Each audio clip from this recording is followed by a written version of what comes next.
Yep. All right. Okay. All right. Shalom. Most High in Christ bless everybody. Welcome to today's class. I am Brother Raphael to my right. I'm Brother Now. To my left. Brother Jacob. Today's topic is called the Greco-Roman Empire is America. As a matter of fact, join us in the journey of the scriptures because we're going to show how this place, America, still lives by the same principles of the Greco-Roman Empire.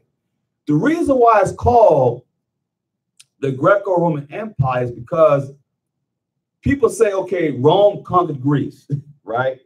Well, not really. I mean, basically, they were fused together. They're the same people, okay? We're going to find out shortly as we navigate through the scriptures because you so-called blacks and you so-called Hispanics whose fathers are of Negro and Indian descent, we are the biblical Israelites. Understand that. And the thing about it, brothers and sisters, is we have to start looking at things spiritually.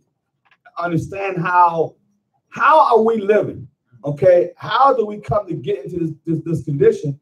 And not only that, think about it for a second. Look at how everything's ran, even the government. Okay, where did this come from? Where did it originate from? Because what starts to happen, we look at things on a carnal level.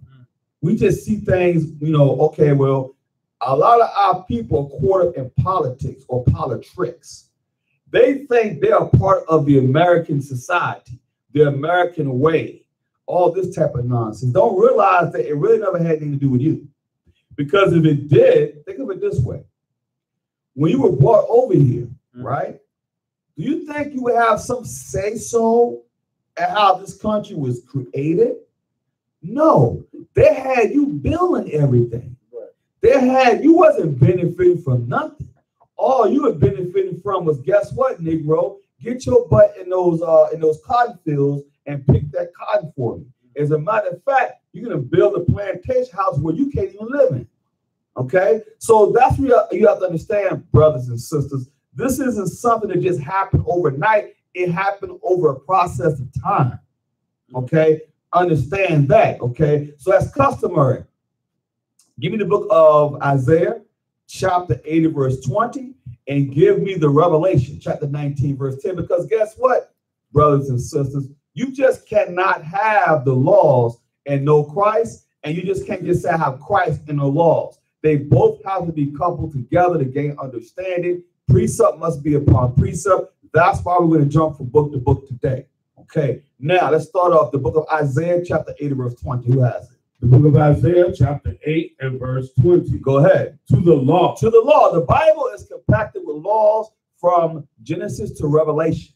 Okay, go ahead, brother. And to the testimony. And to the testimony. Hold that. Where is the testimony?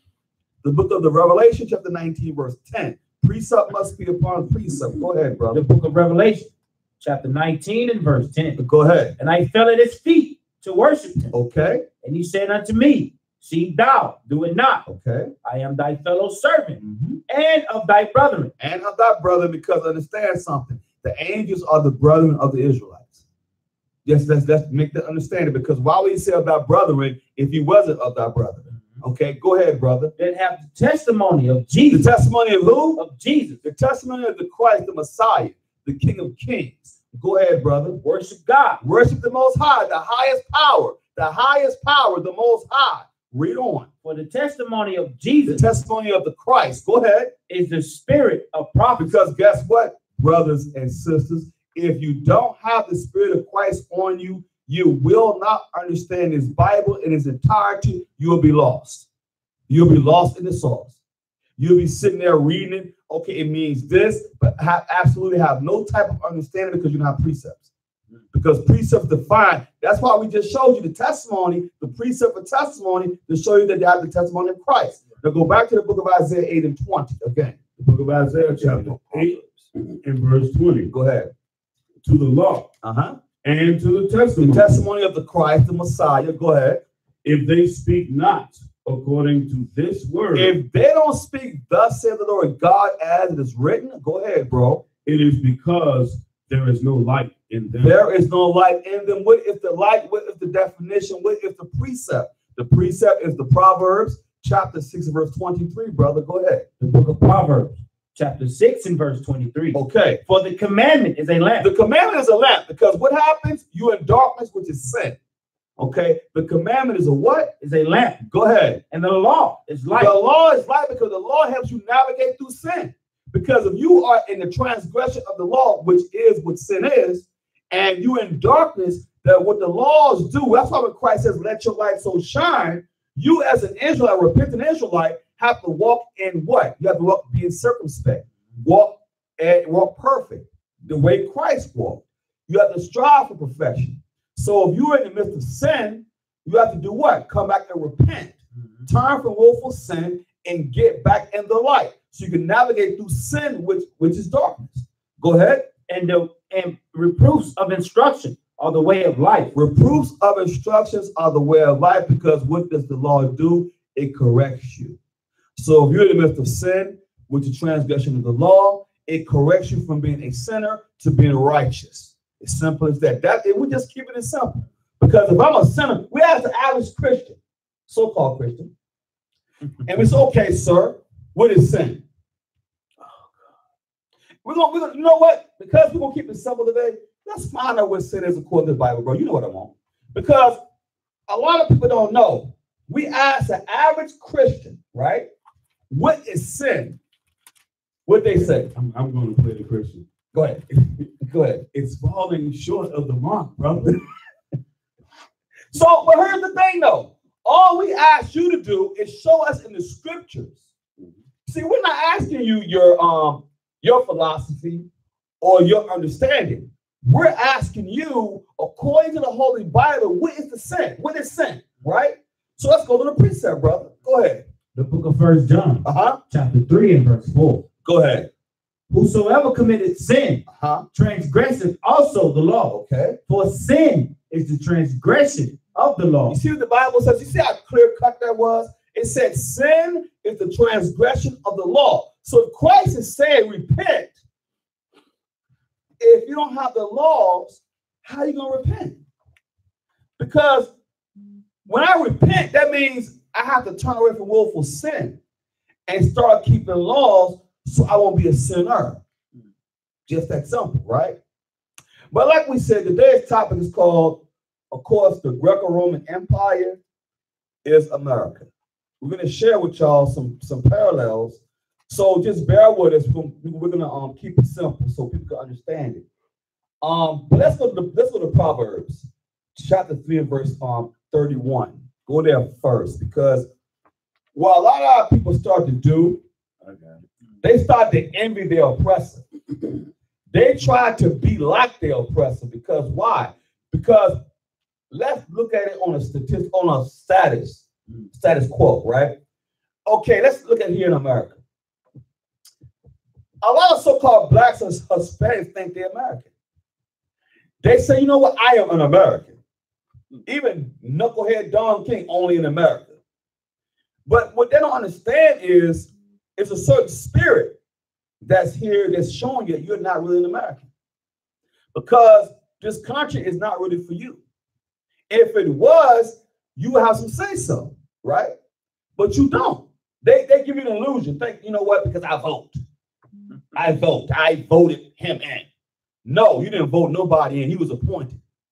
Okay? So get that out your mind. All right? So go to give me Proverbs chapter 3, verse 31, brother. The book of Proverbs, chapter 3 and verse 31. Envy thou not the oppressor. What did it say again? Envy thou not the oppressor. It says, don't envy the oppressor. So don't feel like you left out because you're not an American. You're not living in the American dream. Because the Most High God set us to be separate, to be set apart from the other nations because we are his people. So don't envy the oppressor because you think because I don't have this status, or because I'm not a so-called American in a sense of what? In a political landscape.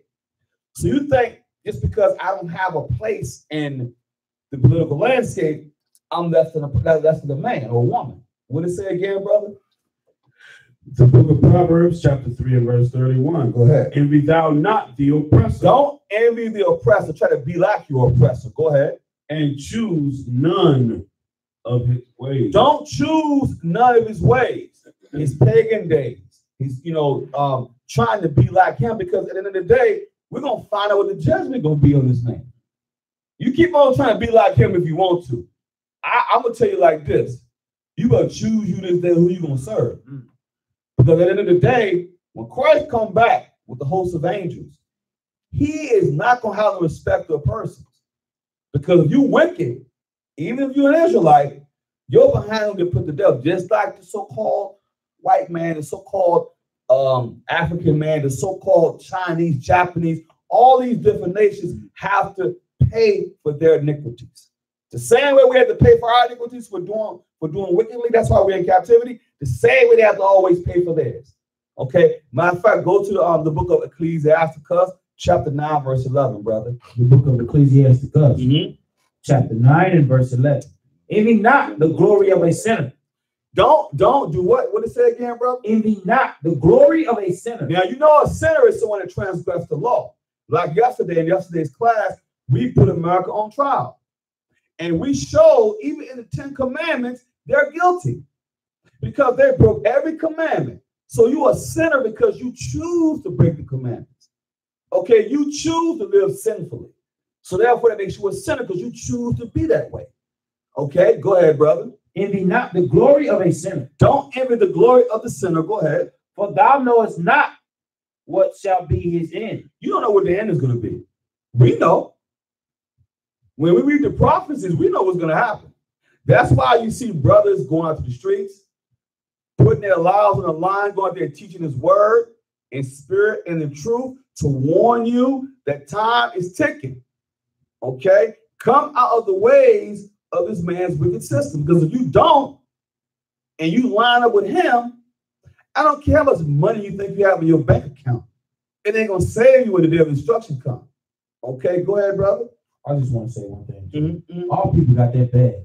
We watch these old gangster movies, Scarface, with Goodfellas, and all these mob movies, and we want to be just like these Italians and these so-called white men. We envy that glory, right? That sinful nature that they have. But look at the end of these movies, man. It ain't turned out well for them. So I'm glad you said that. A lot of rappers call themselves terrorist names like Hussein and Capone and I mean it used to blow my mind. I mean, I remember one time Wu-Tang Clan called us a Wu Gambino and Gaddafi. And I used to always say to myself, why would you as a black man, Italians hate black folks. Right. Let's just keep it real. When you really think about it, they call you Mooly, they call you everything. They hate you. Okay, let's just keep it real. Okay, they hate your guts. They're Romans. Right. They're Romans. We're going to deal with that. So they hate you, right? You want to be like them. So you envy your oppressor. You want to be like your oppressor. Does that make sense? We're the only people on earth that want to be like all our oppressors. That don't even make sense to me. Right. Okay? So you call yourself Capone and Al Pacino, or now brothers will call yourself Scarface. All this stuff you want to be. But understand something, brothers. It's a spirit behind it. Even in being a gangster, a murderer, that's a spirit behind it. See, the real gangsters are the founding fathers of this country. They real gangsters. Because you don't know how you can be a gangster? They stole the whole country. You fighting over a doggone corner. They stole your ancestors. Right. It brought you here illegally. Right. That's gangster. But you walking around, I'm gangster. I'm the man. I'm this because they stole your identity. That's gangster right there. But everybody gonna walk around here. You know what? Hey man, I'm a real G. Right. The real G's are the so-called founding fathers who stole you. You gangster. But as soon as you hear woo, you running out. Oh my God, I got a warrant. Oh man, you know what, man? I'm dirty. But you gangster though. See, listen, man. What it said in the Sirach 3, what it said again, brother, 9:11, brother? The book of Sirach, chapter 9 and verse 11. Go ahead. Envy not the glory of a sinner. Don't envy the glory of the sinner, your oppressor. Go ahead. For thou knowest not what shall be his end. You don't know what his end is going to be. We know. Because the Bible tells you what's going to happen. He's going to get annihilated. And you're going to get annihilated along with him if you line up with him. So keep on trying to be gangster and be a G. See, the real G's are either in jail or dead. What type of legacy is that, brothers and sisters? Go ahead. Verse 12. Delight not in the thing that is the ungodly. Don't delight in the thing that the ungodly delight in, such as the money, the drugs, the lifestyle. Okay? Don't delight in it, because in the end, when the day of judgment comes, all that stuff will get burnt up. I don't care how much money you have, brothers and sisters. When them nukes hit, you're not gonna wonder where. Where's my yacht at? You are not gonna worry about that. So we're on fire, right? All that stuff gonna burn up at the end of the day. So I'm not saying you can't strive to be the better or have a nice home or whatever the case. There's nothing wrong with that. Even the scripture says you're supposed to strive to enjoy the fruits of your labor. There's nothing wrong with that. But if that's your God and that's all you about, trust and believe it's an end to all that. Right. So what do you say again, brother? Finish up on that. The book of Sirach, chapter 9 and verse 12. Go ahead. Delight not in the thing that the ungodly have pleasure in, but remember, they shall not go unpunished. Oh, they ain't gonna go unpunished. So don't think for 1 minute you selling your soul to the devil by doing what? Living like him. Right. Because that's how you sell your soul. See, it ain't like you sitting around, oh, I just sold my soul to the devil. It's not about that. You sell your soul to the devil by agreeing to what he partakes in. Try to be like him. So you don't supposed to envy your oppressor. But where did this all come from, though? Where did it all start? How did we become who we are today? That's what you should ask yourself a question. Okay? But we're going to go to a little prophecy start. Now, we never normally do this. But we're going to start with the word revelation. Okay? And just bear with us. We're going to try to keep it simple. Jake, you already there. You already there, Jay? Go to start at Revelation 13 and 4 first. All right, the Revelation, chapter 13 and verse 4. Go ahead. And they worship the dragon. When it says they worship the dragon, it's telling you that all the nations worship the devil. Okay? The so-called white man is the head nation that the devil works through. All right? Because this is his system. So when it says Antichrist, it's not saying a particular one person. It is a system. Antichrist, because anytime you go against Christ, you Antichrist. Right. We can be Antichrist if we go against Christ's teaching. So you can't just say the Antichrist. They put it on TV, the Antichrist. Antichrist is anybody that goes against Christ. Right. So it's showing you that the so-called white man today, his name is Edom, he is the one that partakes in Satan's deeds, okay, through his system. So when we say Antichrist, you're not saying it's not just one particular entity, okay? He's the one showing himself that he is God. Exactly, and we can go to that too, because he puts himself up as a God, and we follow along with it.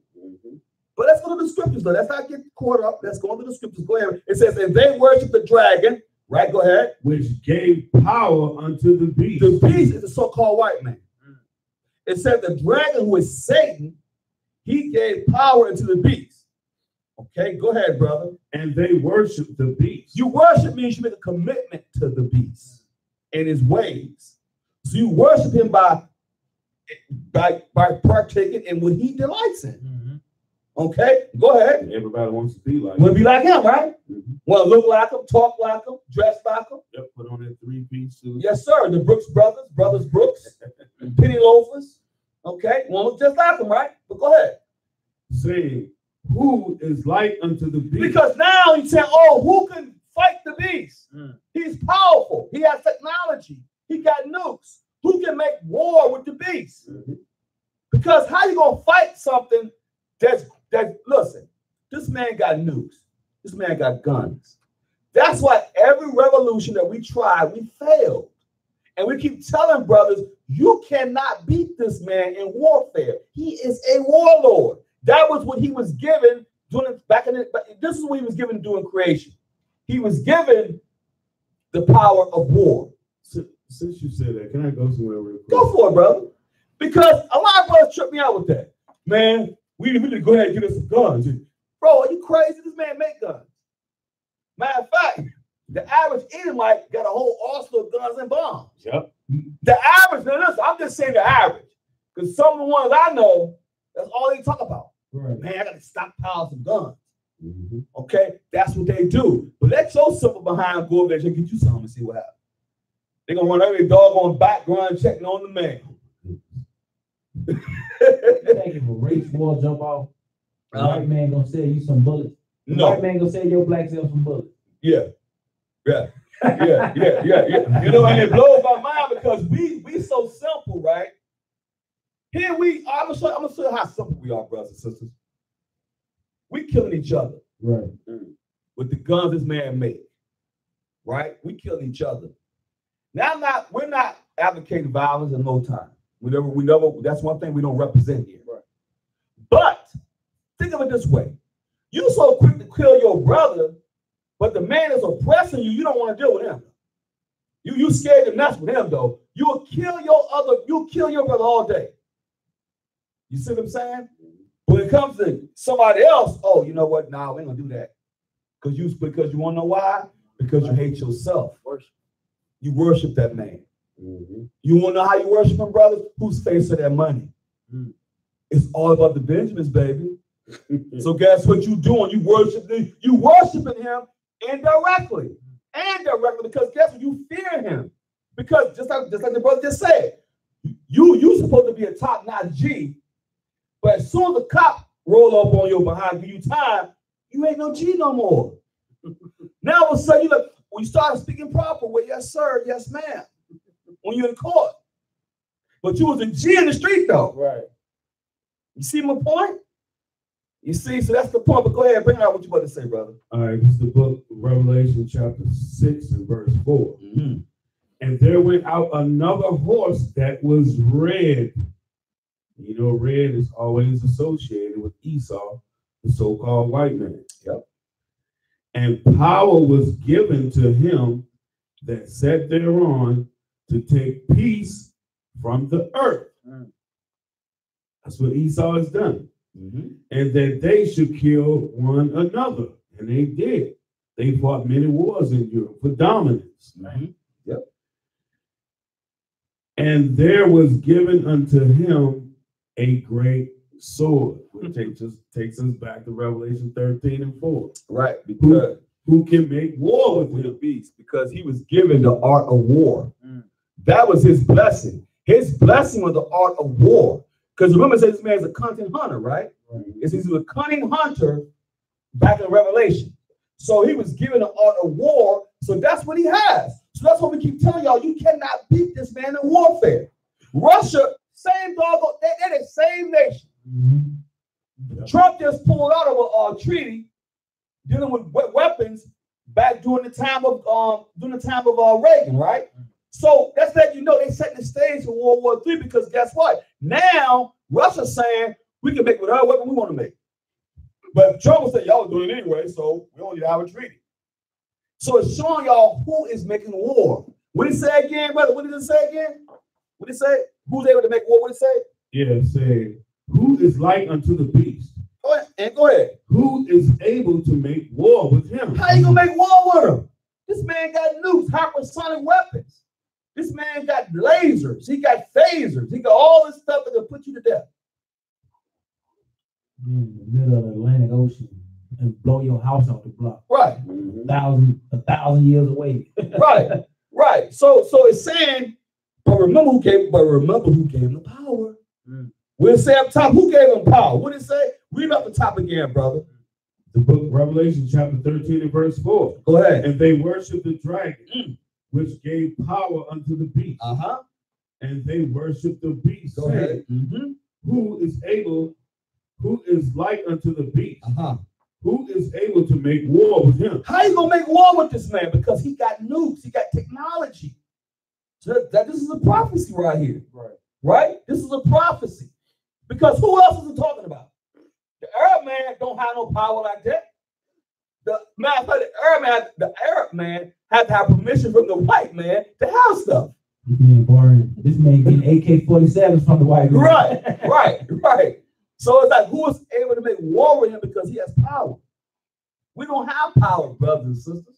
We're in captivity. They dictate to us what we have to do. Okay? Yes, we're slaves. But we're educated slaves. And you have to understand something, brothers and sisters. We say slaves, it only means we're in captivity. Right. Now, I don't mean we have the slave mentality, but we're in captivity because we're dictated to paying taxes. We're gonna deal with that too. We have to pay taxes. We don't own nothing. Okay, we don't own anything. We don't make any decisions. We don't dictate nothing. We don't dictate laws. So we are under subjection to the beast. Go ahead. Verse 5. And there was given unto him a mouth, speaking great things and blasphemy. What mouth is that? The media. This man has the media. This man has all types of platforms to speak blasphemies, make movies. He has an influence. Okay, go ahead. And power was given unto him to continue 42 months. And that's just a dispensation of time. Okay, that's all it's saying. 42 months, a dispensation of time, that's still going on today. That dispensation of time is still going on today. Because he's still ruling, right? Go ahead, verse 6. And he opened his mouth in blasphemy against blasphemy is lies by saying he is God. Matter of fact, go to the Thessalonians. Hold that. Let's find out we're telling the truth here. Precept must be upon precept. That's why we jump from book to book. Hold tight. And some of you new people don't understand. We're taking it slow. Okay, that's why we jump from book to book. So you know what I'm on? 2 Thessalonians chapter 2, I think it's verse 3. Verse 3. That's what I want. The book of 2 Thessalonians, chapter 2 and verse 3. Go ahead. Let no man deceive you by any means. Now, what does the word double mean? Deceiver. We've been deceived so many times, time and time again. It's still being deceived. Go ahead. Let no man deceive you by any means. For that day shall not come, except there come a falling away first. Now, the falling away is us going to captivity. Because remember, these are the signs that is going to reveal who this man is. Like we showing you the prophecies that's revealing who he is. Because we can sit there all day and tell you this man's the devil. But the Bible going to show you who he is because it's going to show you prophecies to show who he is. Okay, we can tell you all day this is who this man is. But once you see the prophecies yourself, you say, oh, wait a minute. Who else is this talking about? Who else is doing this? Go ahead, brother. Except there come a falling away first. Go ahead. And that man of sin. The man of sin, because what does this man push? Sin. Sin. Transgression of the law. He pushed that even through his policies, even in his politics.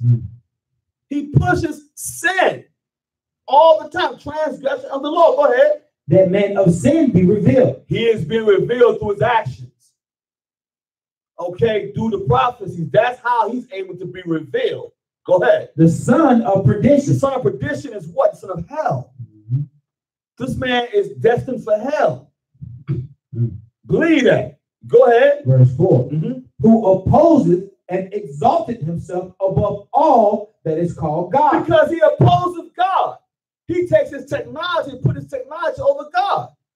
He thinks he is God. He thinks he's above the Most High. Okay? But we follow right along with it.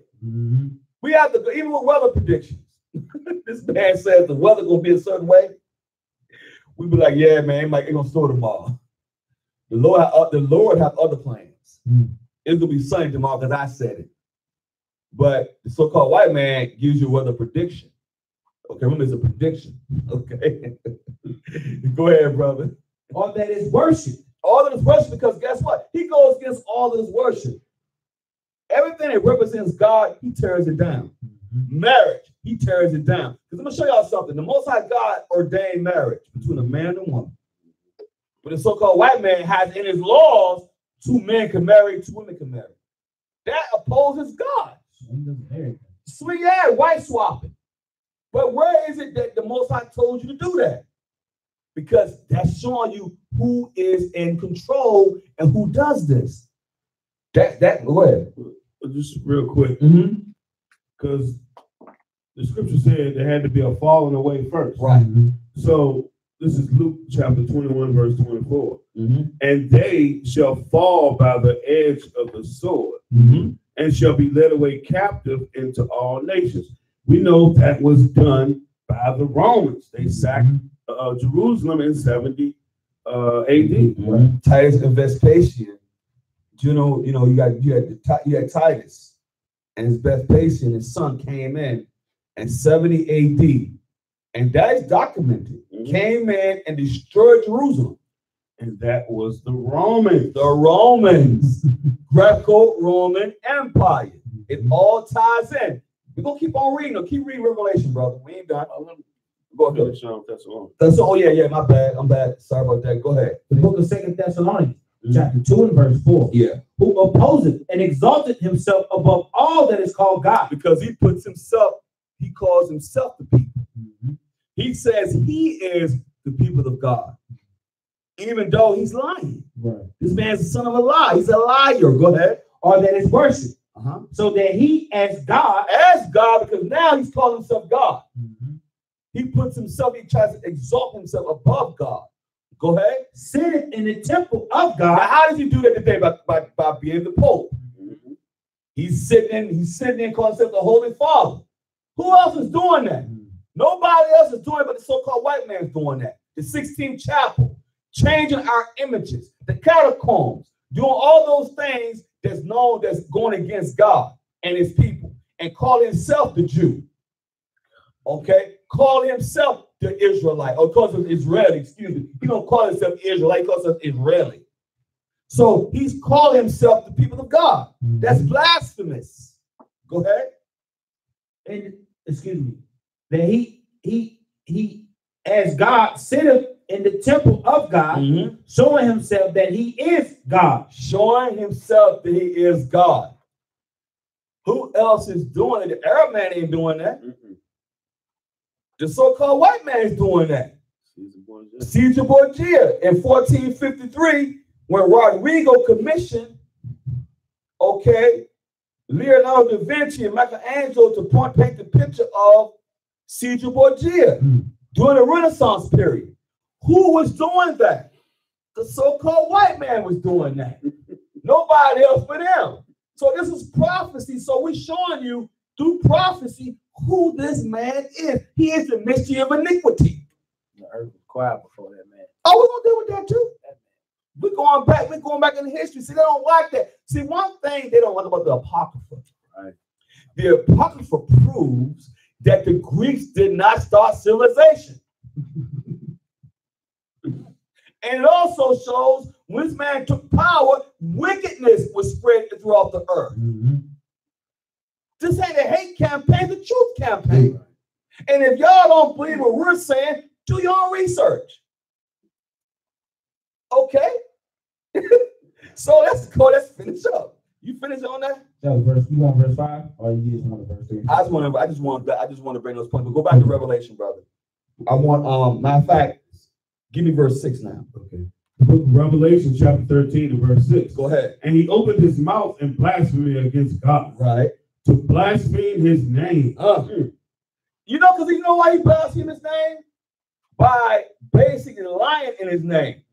Saying that God loves everybody. Right. God loves this life. So you know homosexuality is wrong. But you're saying God is okay with that. You know killing is wrong, but you say God, you killing somebody in the name of God. And say, God hates the sin, not the sinner. You know what? Let's find out if that's true. Give me Ecclesiasticus chapter 12 and verse 6, brother. This is how you know he's blaspheming his name by this. Because in Christianity or Christian insanity, they say love the sinner but hate the sin. But let's hear what the Bible has to say about that. What does it say, brother? The book of Ecclesiasticus, chapter 12 and verse 6. Go ahead. For the Most High hateth sinners. Wait a minute. I thought the Bible said, love the sinner but hate the sin. For the Most High hateth sinners. Go ahead, brother. And will repay vengeance unto the ungodly, and keepeth them against the mighty day of their punishment. So guess what? I guess you're wrong. That's blasphemous. That's blasphemous. Because you're lying against God. So God never told you to love the sinner but hate the sin. That's just a cliche that they made up in Christianity. Yeah, to get you to come into the church. Right. You could be wicked as hell, but go up in the church and all of a sudden you revive. Foolishness, okay? Now go back to Revelation. Okay, what verse 7. Okay. And it was given unto him to make war with the saints. Stop. Who are the saints? Give me the precept, brother. It says, I want Psalms 148, verse 14. It says, and it was given unto him to make war with the saints. Who are the saints? Because some of y'all in Christianity, oh, we all saints. I even used to hear people say, hey, saints. Go to church, hey, saints. I'm like, wait a minute. So now, when you come to the knowledge and Christ opened up your understanding, precept to saints is what? What's the definition of saints? Let's find out who the saints are. So let's go to the book of the, give me Psalms 148, verse 14. The book of Psalms, chapter 148 and verse 14. Go ahead. He also exalted the horn of his people. The horn of his people is king, is a king. Christ is our king, the horn of his people, right? Go ahead. The praise of all his saints, even of the children of Israel. Indeed, of the children of Israel, which are the modern day so-called blacks and the so-called Hispanics, whose fathers are Negro and Indian descent. We are the biblical Israelites. That's who the saints are. So everybody is not a saint. So it says, when it says, go back to Revelation, what did it say? And it was given unto him to make war with the saints and to overcome him. And power was given him over all kindreds and tongues and nations. Who gave him that power? When did that happen? When did it happen? Go ahead, explain. When did it happen? I'm setting you up. Go ahead. Because you have to understand something. When did it happen? You have to keep in mind, brothers and sisters, it's happening now. Because right now, we're in captivity. So it was giving him power to do what? All over kindreds and tongues and nations. So now he's ruling. He's the top nation now. But it started during the time of the Greeks. It time of the Renaissance period because he came up during the Renaissance period of the 1400s as Spain and as Rome. Because Rome was called what? It was Renaissance. Okay? And that was during that time. So when he came back as Rome, right? Go ahead. Verse 8. Verse 8. And all that dwell upon the earth shall worship him, whose names are not written in the book of life of the Lamb. Did you hear what the Bible says? So if you worshiping this man, your name ain't written in the book of life. Don't be deceived at all. That means your name is not written in the book of life. You worshiping this man. Worship means to have a commitment to it. Okay? So remember, during this time of the Renaissance period, the power was given him to make war with the saints. And how do they make a war with the saints today? Through their lies and philosophies today. By saying that we are not the Israelites. Because they love it. They love, you know something's funny. They will attack us all day. Call us Black Hebrew Israelites. But as soon as we call ourselves something else, they have no problem with that. We call ourselves an Egyptologist, or we call ourselves a Christian or a Muslim. Why they don't trip on us when we call ourselves a Muslim? But as soon as you call yourself an Israelite, it's controversial. All of a sudden, oh my goodness, these Black Hebrew Israelites. First of all, black is a color. Hebrew is a language. But the only thing y'all have right, we are Israelites. Right. Make no mistake about that. Okay? But they try to put you in a category. Because remember something, brothers and sisters, the best way to try to destroy a movement is destroy your credibility. To make you into a crackpot, a crazy person, to say you are a fanatic. So when they put you in categories and call you the Black Hebrew Israelites, it's only a diversion to keep your mind preoccupied on what's not real. Right. Because remember something, every movement, pay attention to how this man operates. Every movement, they want to destroy the credibility of the movement by treating it as if we're just going through a fad. But you will not stand against this movement because this is not a hate campaign, it's a truth campaign. Okay? So they can't get past that. So when we bring out the facts, that's what we bring out facts. We're not just making this stuff up. Right. That's why people get angry. That, oh, there they go again. No, we're going to bring out facts. Okay, so you can't say anything against the truth. Okay? You never see somebody, everybody know who Michael Jordan is. You never seen a sports announcer say the Black Michael Jordan. Right. No, you know he's Black. You just say Michael Jordan. Right. So the Hebrews or the Israelites are a people of color. So for them to say Black Hebrew Israelites is like you say they trying to it's derogatory. They're trying to demonize them. And what it is, brothers and sisters, is to destroy your credibility, to put you in a category. Because remember something, it's the same with the brothers that was up in D.C. With that situation that popped off. And you know what? They are brothers. I pray to get it right. Okay, same with the other brothers in various issues, and I'm not going to mention no names with that. But remember something, brothers and sisters, you have to add gravity to the movement. Because what's starting to happen, y'all, remember, what did it say again? Go back to Revelation 13:7, but what does it say again? Remember how this war starts. Go ahead.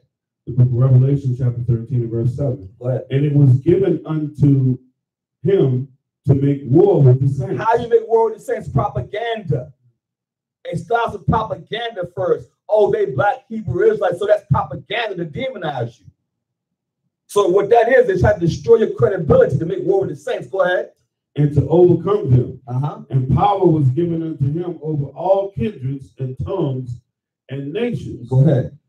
And all that dwell upon the earth shall worship him, whose names are not written in the book of life of the Lamb, slain from the foundation of the world. Go ahead. So this Renaissance period, during that time, you had Columbus come over here. Right. And rape, rob, enslave, and do all kinds of atrocities to the natives. And later, they rounded up the so-called Negroes and brought us over here.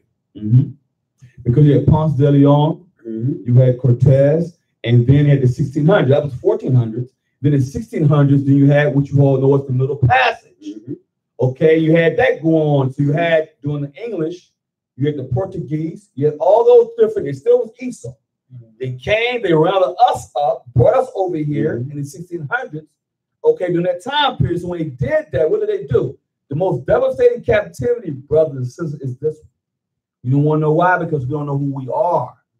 All the other captivities, we knew we were Israelites. So during this time, when they rounded us all up, put us in subjection, made us slaves. So I think it's funny why what's written in the next two verses. You better believe it. But I don't want to touch that yet. I don't want to touch it yet, Jay. We're gonna get to it. We ain't gonna touch it yet. Let's let it marinate right now. Because we're gonna use it as a climactic. Let me say it's gonna be climactic the way we bring it out.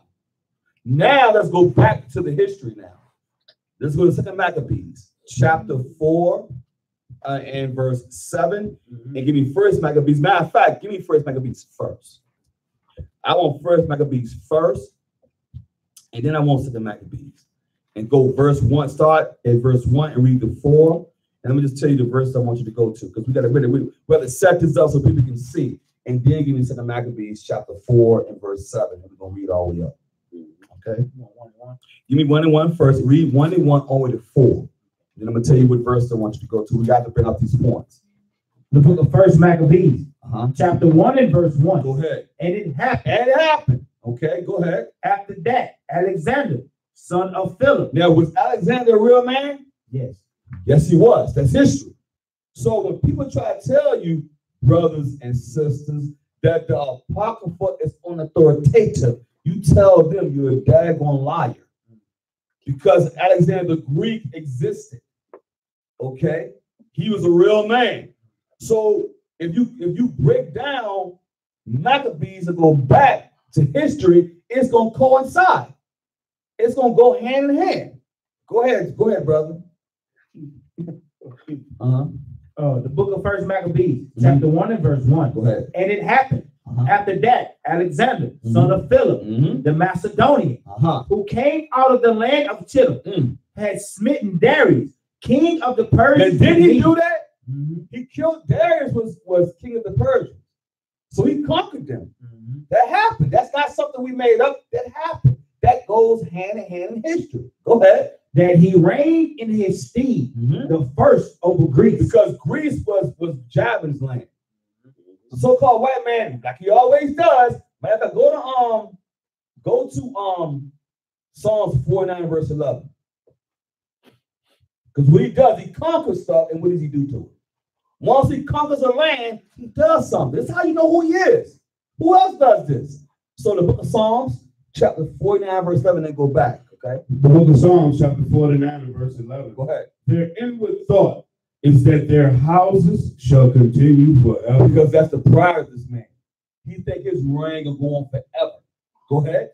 And their dwelling places to all generations. All generations, go ahead. They call their lands after their own name. After they conquer the land, they take ownership and call it after their own name. Who else does that? This man does that. Go ahead. Verse 12. Was that it? That's all I wanted. I'm sorry. That's all I wanted. Now go back to First Maccabees and go and finish up what you started off. The book off. The book of First Maccabees, chapter 1 and verse 2. Go ahead. It made many wars and won many strongholds. Now we just showed you that the beast had war tactics.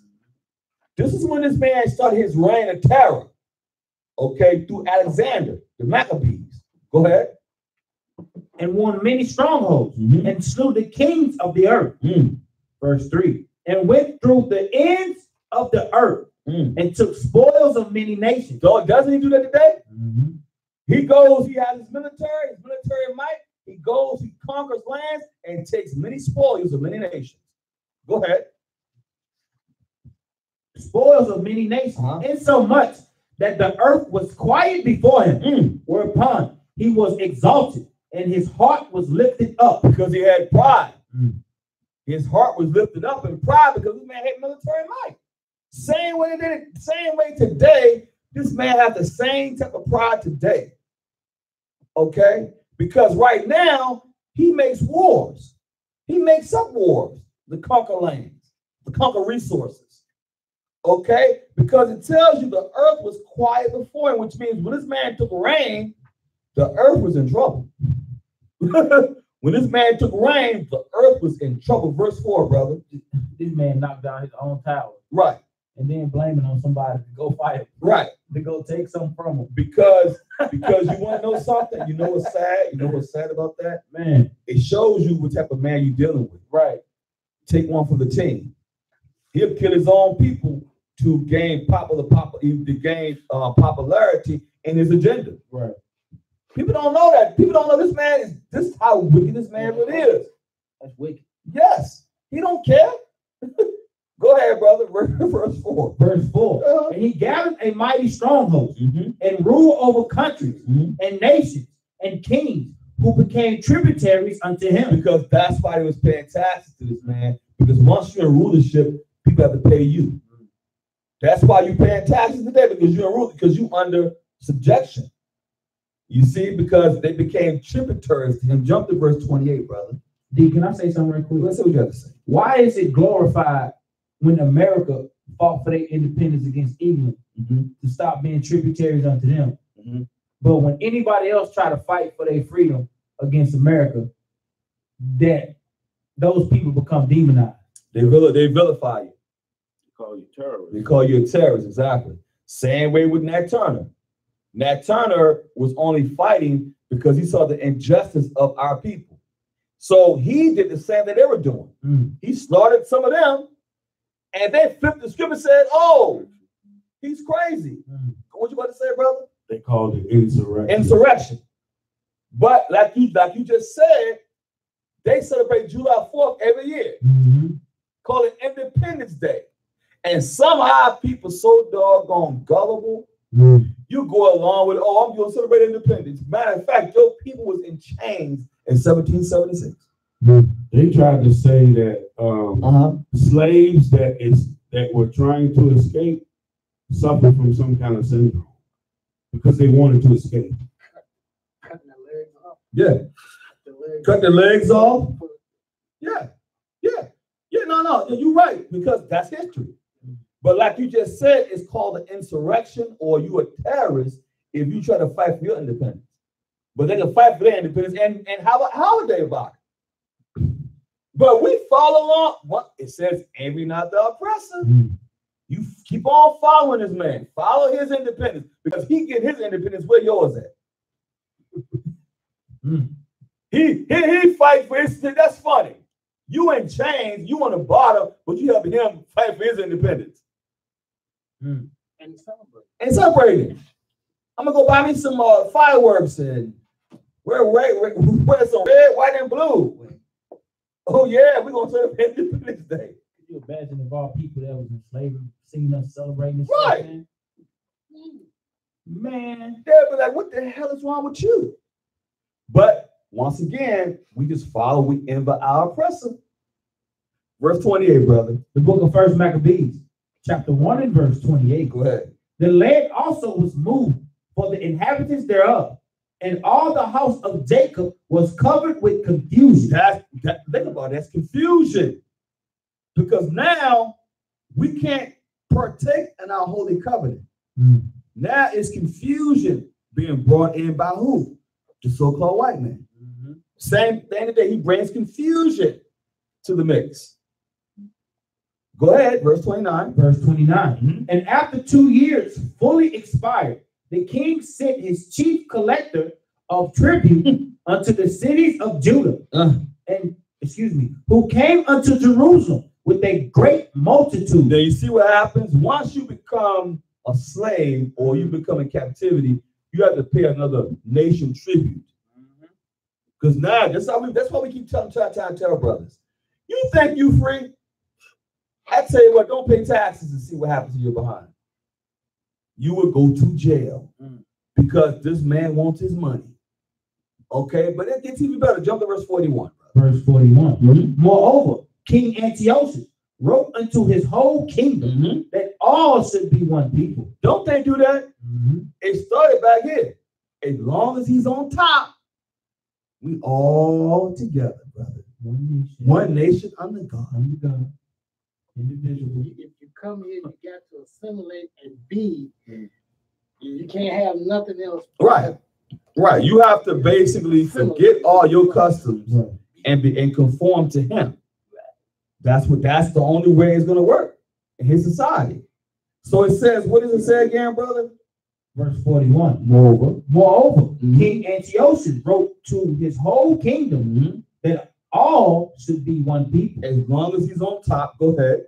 Verse 42. And everyone should leave his law. So all the heathen agreed according to the commandment of the king. Because remember something, that was when it set forth for the Israelites. Because who was giving laws? Us. So when it says everyone should leave his laws, talking about us. And so all the heathen, all the other nations agreed according to the commandment of the king. Of course they're going to agree. Like we read yesterday in class in Habakkuk chapter 2. These people, Greco-Romans, the Greeks, the Romans, the same people, heap unto themselves all people, as long as they're in subjection to them. Exactly. Verse 43. Verse 43. Yeah, many also of the Israelites consented to his religion. Same thing today. A lot of our people still consent to the so-called white man's religions and his customs because they don't want to be left out. They don't want to be singled out. They don't want to be vilified. So especially when you wake up, oh, you know what? I don't really want to be with those Israelites because I don't want such and such to be mad at me. Who cares? You are who you are at the end of the day. But go ahead. And sacrifice unto idols. They do that today by serving idolatry. Okay, go ahead. And profane the Sabbath. By saying you have to keep the Sabbath anymore. Or by changing the Sabbath day from as been the 7th day of the week to the 1st day of the week. Okay, go ahead, jump to verse 44. Go ahead. Verse 44. For the king had sent letters by messengers unto Jerusalem and the cities of Judah that they should follow the strange laws of the land. Verse 46. Verse 46.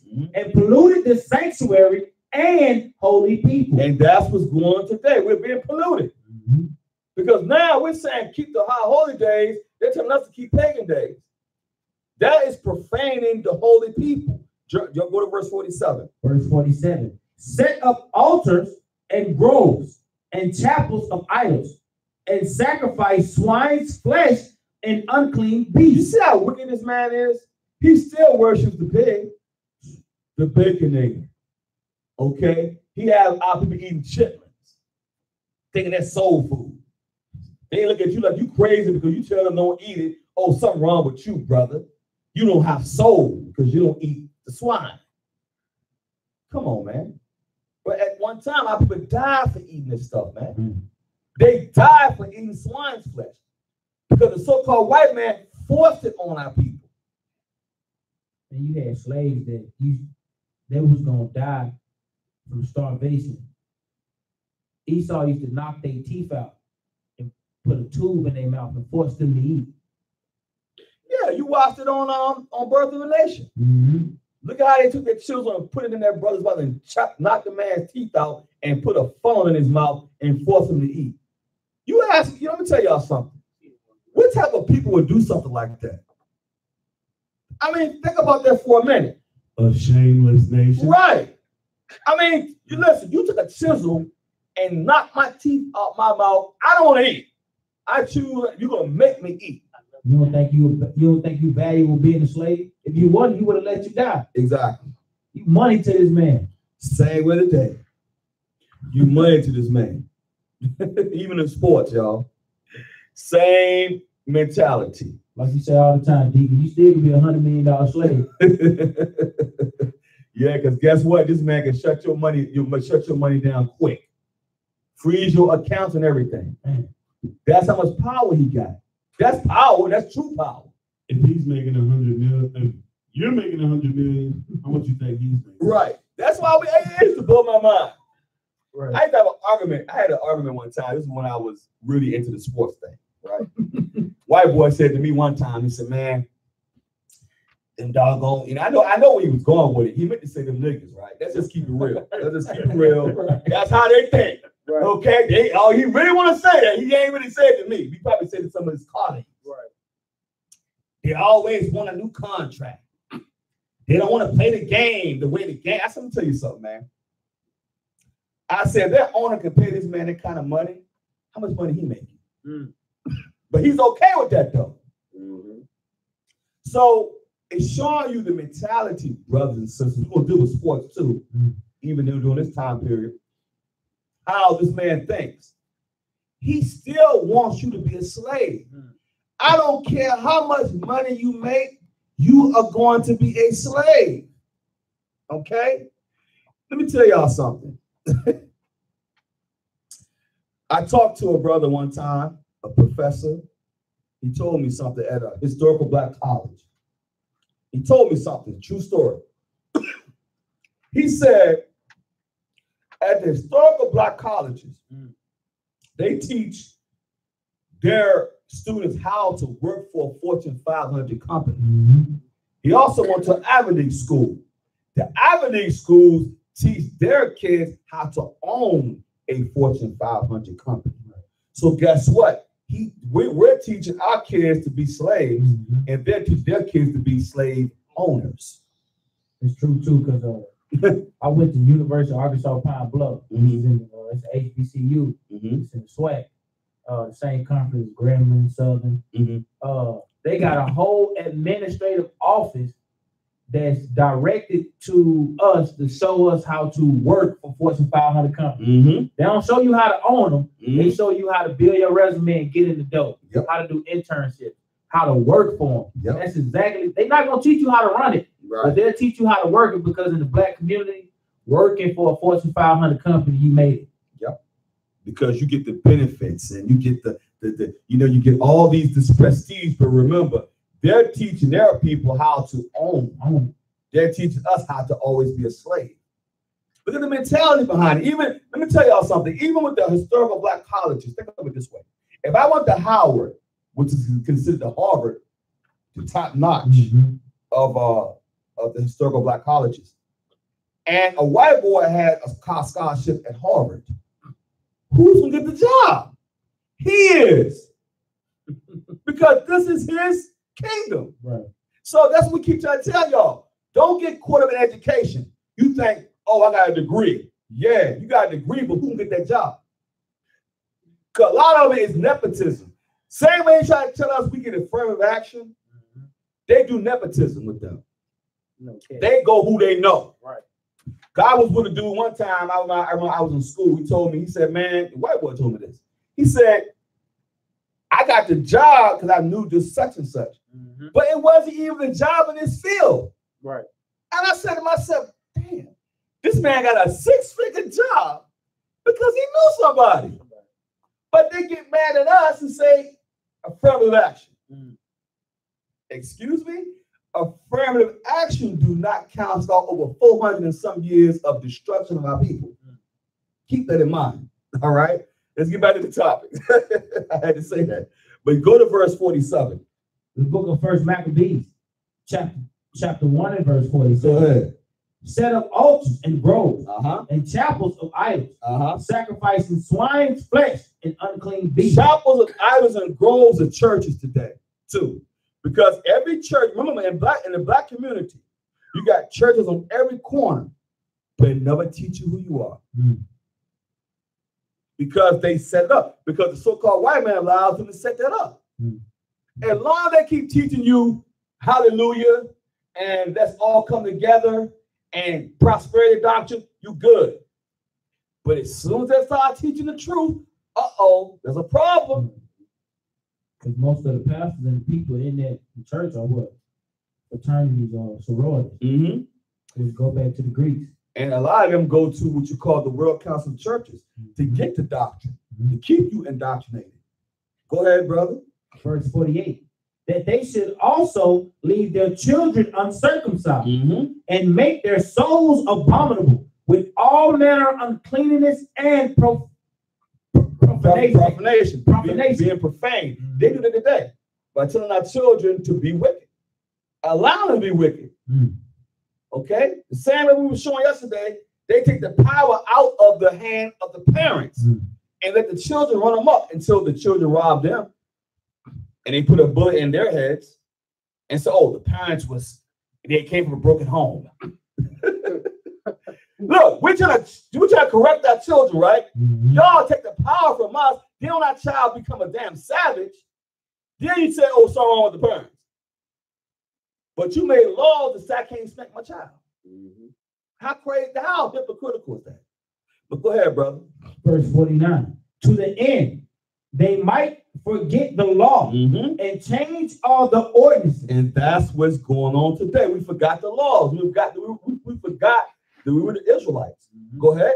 Verse 50. Right. And whosoever would not do according to the commandment of the king, he said he should die. And that's how we became Gentiles.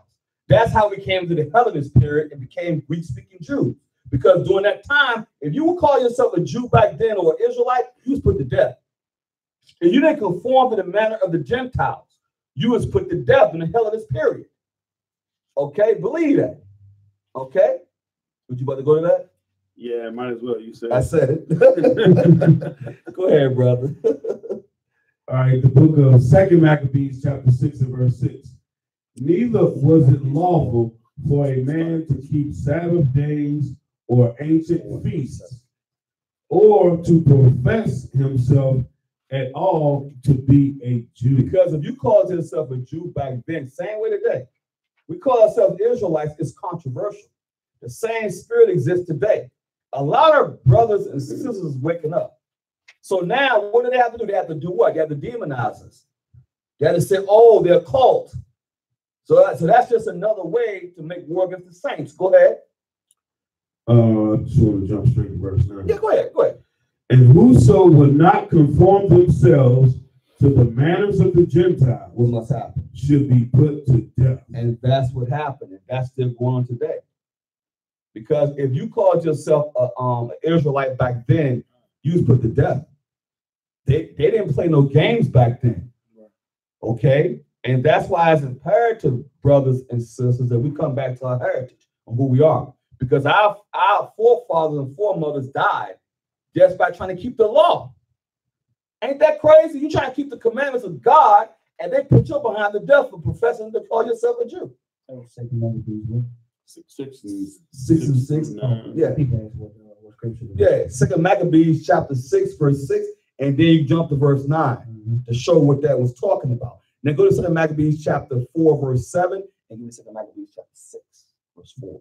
The book of 2 Maccabees, chapter 4 and verse 7. Go ahead. But after the death of Seleucus, when Antiochus called Epiphanes, took the kingdom, Jason, the brother of Onias, labored underhanded to be high priest. Now, Jason was a damn Uncle Tom, you want to call him today. Oh, a coon. He was a coon. I ain't gonna say Uncle Tom, he was a coon. No, he was a high priest, right? He was a high priest. That makes him a pastor. Exactly. Fighting for political, but seriously, fighting for political gain. Because most of these pastors, let's just be real. Let me tell y'all something. When presidents are going for office, who do they go to? Pay attention. They go to the black pastors. Because they know they're going to indoctrinate you and say, oh, come vote. Come join yourself to the heathen.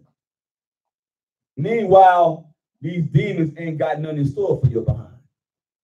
And you wonder why we keep being poor. You in the same condition you was in before they got elected.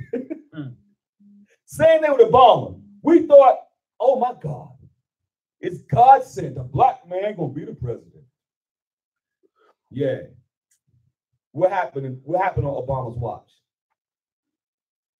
Let's see. Sandra Bland got killed. Who else got killed? A lot of Eric Garner got killed. Trayvon Martin got killed. All this on Obama's watch now. Right. Where's that? Tamir Rice. Who else? I can keep on going, huh? Freddie Gray. Mike Brown got killed. This is all on Obama's watch now. But they never got justice though, did they? So what makes y'all think y'all part of the political process? There was no justice. But yet this man held one of the highest offices of the land. The highest office of the land, but yet nothing happened. No justice didn't happen. But yet we thought we was good though. That's foolish. But go ahead, brother. Verse 8. Promising unto the king by intercession 303 score talents of silver, and of another revenue 80 talents. Verse 9. Besides this, he promised to assign 150 more, if he might have license to set up a place of exercise. Oh, so there we go. A place of exercise. Gems for what? Go ahead. And for the training up of youth in the fashion of the heathen. Oh, the same way today. Be just like your oppressor. We can conform to the manner of our oppressors now. This is how we became Hellenist Jews. We became Hellenists.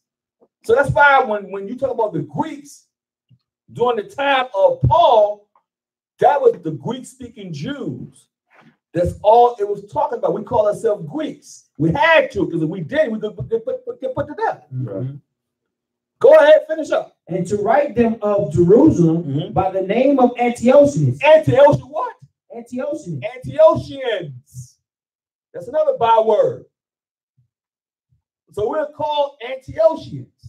But same way Americans. So these are Israelites now. Call themselves Antiochians. like Scythians. All these different names we're calling ourselves because we couldn't call ourselves Jews because if we did, we get put to death. So that's how we became Greeks. Same mentality today. You have to call yourself an American. I mean, you don't have to, but our people call themselves Americans, African Americans, 2 continents.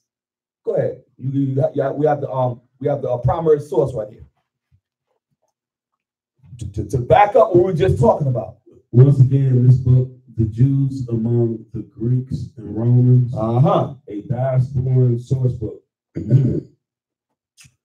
and page 112 and 113. Under the title Jews and the Gymnasium. Place of exercise, right? Yes. Go ahead. When Seleucus died and Antiochus called Epiphanes took over the kingdom in 175 BCE, Jason corruptly secured the high priesthood of the Jews by offering the king at an audience 360 talents of silver. Same thing what the Bible says. Go ahead. And 80 talents from some other source. In addition to these, he promised to pay another 150 talents as well, provided he was allowed, with the king's authority, to set up for him a gymnasium and an ephibit, a body of youths to be trained in the gymnasium, and enroll the Jerusalemites as Antiochians. Once the king had given his approval and Jason had gained control of the high priest, of the office of the high priest, he immediately made his compatriots switch to a Greek lifestyle, setting aside the royal privileges secured for the Jews by John, the father of Epaminondas. He destroyed the traditional way of life and brought in new practices that were contrary to the law. For he eagerly established a gymnasium under the very citadel, and he induced the noblest of the youths to wear the tassels. If you understand, even the scholars know this. So the Greekish fashions, but finish up on, go to verse 10 now. 2 Maccabees 4 and 10. The book of 2 Maccabees. To support what he's saying, because it's showing you something. Go ahead, because your Antiochians, it said here. Same thing said in the book. They know, the scholars know that this is when the Israelites became Greeks. Remember, same thing, because you're in captivity. So you have to conform to the manner of the Gentiles, right? Yep, it said Jason, Jason the high priest, he immediately made his compatriots switch to a Greek lifestyle. Same way with these pastors today. They force you to, they're not force, but they persuade you to vote. So you conform to the manner of the Gentiles because your pastor directs you to doing that. All behind money. All behind money and prestige and power. Because the same thing with Jason. Jason was sellout. He was a sellout. So he's selling out his people for power and prestige. So the same way with these pastors today, they do the same thing. Same spirit on them. But go ahead, brother. Finish up on 2 Maccabees. The book of 2 Maccabees, chapter 4 and verse 10. Which when the king had granted and he had gotten into his hand the rule, he forward brought his own nation to the Greekish fashion. See, he brought his own nation to Greekish fashions. So now he's telling our people, oh, we're gonna become Greeks now. Go ahead. Verse 11. And the royal privileges granted of special favor to the Jews by the means of John, the father of Epaminondas, who went ambassador to Rome. Oh, to who? To Rome. Rome is playing a part in this now. Go ahead. For Rome, ambassador to Rome for amity and aid. He took away and putting down the governments which were according to the law. He brought up new customs against the law. Now they got the new customs against the law now. The same way today, all their customs are against our laws. All their customs started back here. In the time of the Greeks, all their customs were already against the laws of the Most High. They had Greekish fashions. So that's how we became Greeks. So when Paul says Greeks, he means Greek-speaking Jews, because we became Greeks during this time period. Go ahead, brother. Verse 12. For he built gladly a place of exercise. Oh, just like it said in the book. A place of exercise. Go ahead. Under the tower itself, and brought the chief young men under the subjection, and made them wear a hat. Same way today. Wearing a helmet today. Okay? Same thing. They made them wear a hat because the chief young man was supposed to be the priest. So what they did was they said, okay, we're going to put sports in their lives. To do what? To keep their minds off of the word. Go ahead. Real quick. I want to go back to 1 Maccabees 1. Go ahead. And verse 14. Whereupon they built a place of exercise at Jerusalem, according to the customs of the heathen, and made themselves uncircumcised, and forsook the holy covenant, and joined themselves to the heathen, and were sold to do mischief. You see, because that was put in place to distract our young men. We're not saying it's not okay to watch a game, brothers and sisters. It's okay. There's nothing wrong with that. But you cannot let that stuff consume you and make it your life. Be a fanatic to the point where you just be like, I just want to, here it is. I'm going to use an example. I'm going to hit you with an example. Let's say, you know, you're supposed to be in the Sabbath class, but you decide, I'm going to go to a football game on the Sabbath. That is making that your idol. It's not saying you can't watch a football game and just watch the game. There's nothing wrong with that. That's not a sin in that. But you cannot let the sport take over you. It cannot become your life, become your idol, become your God. That's what was happening here. They did this to do what? To make them wear a hat and keep them off of being a priest. Because during the time, you had the priesthood going on. But that's what they were doing to our people. They were using these tactics to keep us in bondage mentally as well. And you got the high priest pushing that forward. Exactly. He's the high priest pushing exercise.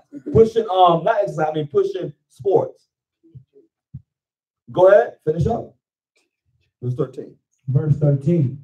Now such as a higher of Greek fashion. Such was at the height. Okay. Now such was the height of Greek fashion. An increase of heathenish manners. Go ahead. Through the exceeding profaneness of Jason, that ungodly wretch, and no high priest. Here the Bible said that ungodly wretch, because that was ungodly. He was wretched as hell to take our people and put them in that situation. Okay, to make them forsake the holy covenant to follow the Greekish fashions. That what made him a sellout. He was a true sellout. That's what they do today. They sell out people out today for political gain. Soon as something happens, they send the media aisle shopping over there to massage you and think you, oh, it's going to be all right, brothers. We're going to go to the politicians and ask them for justice. Meanwhile, something else happened to you. Where are the politicians then? See, that's what they don't understand, man. Our people, we get tricked so much by thinking that politics won't help you. You can vote all day, but guess what? It won't stop your condition. You trying to resort to politics. Meanwhile, Esau's still beating you with one continual stroke. Exactly. You think they love you till you blow your knee out. Exactly. And you can't produce no more. You know, it's amazing, man. Our people never learn, but you're gonna learn today. Go ahead, verse 14. Verse 14. That the priest had no courage to serve anymore at the altar. Because you so caught up in Greek fashions. Go ahead. But despising the temple. Now you're despising the temple now because you caught up in Greek fashions.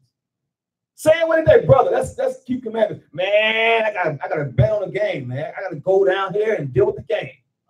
I'm good. Until something happened to you behind. Oh, please pray for me.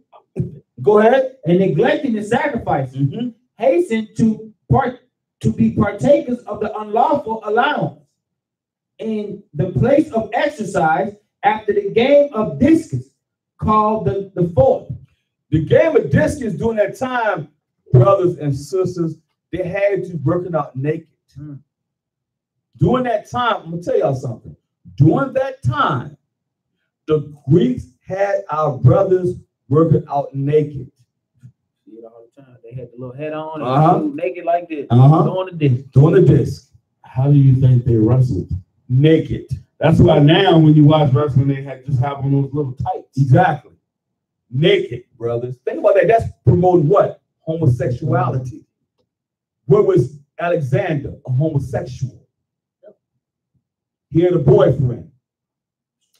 So that's letting you know that this custom was pushing homosexuality. Okay?